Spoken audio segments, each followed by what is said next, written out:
Dear future generations, I think I speak for the rest of us when I say, sorry.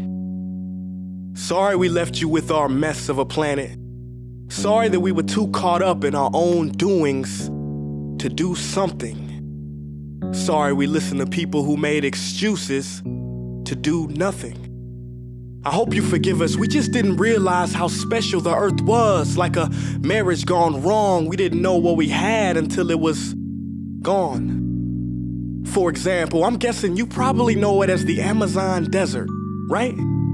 Well, believe it or not, it was once called the Amazon rainforest, and there were billions of trees there, all of them gorgeous. And oh, you don't know much about trees, do you?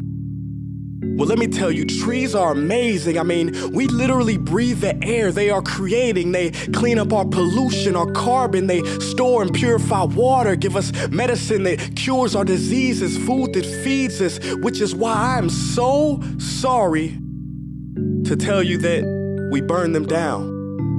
Cut them down with brutal machines, horrific, at a rate of 40 football fields every minute. That's 50% of all the trees in the world gone in the last 100 years. Why? For this. And that wouldn't make me so sad if it weren't so many pictures of leaves on it.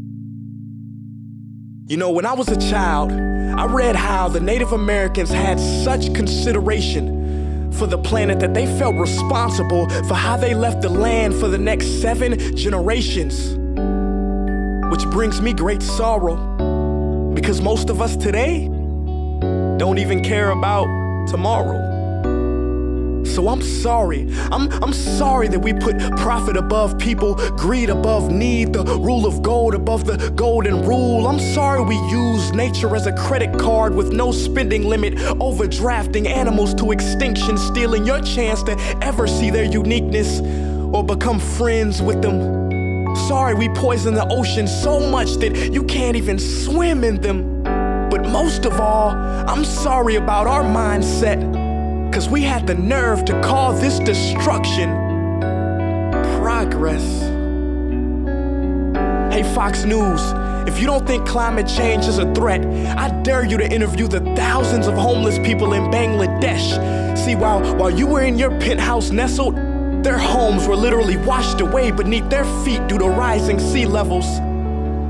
And Sarah Palin, you said that you love the smell of fossil fuels.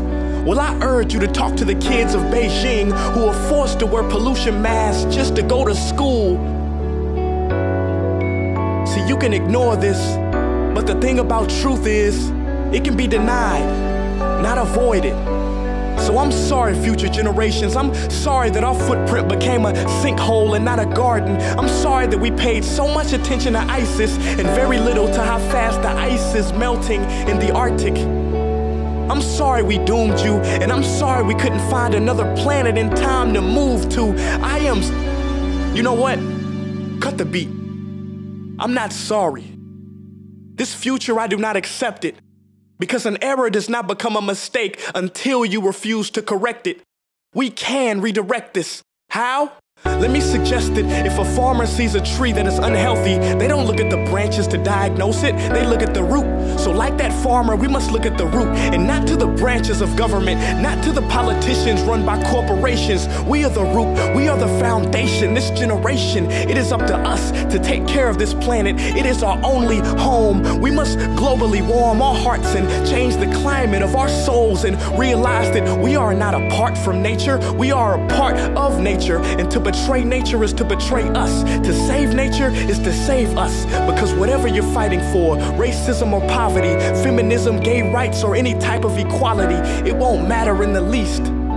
Because if we don't all work together to save the environment, we will be equally extinct.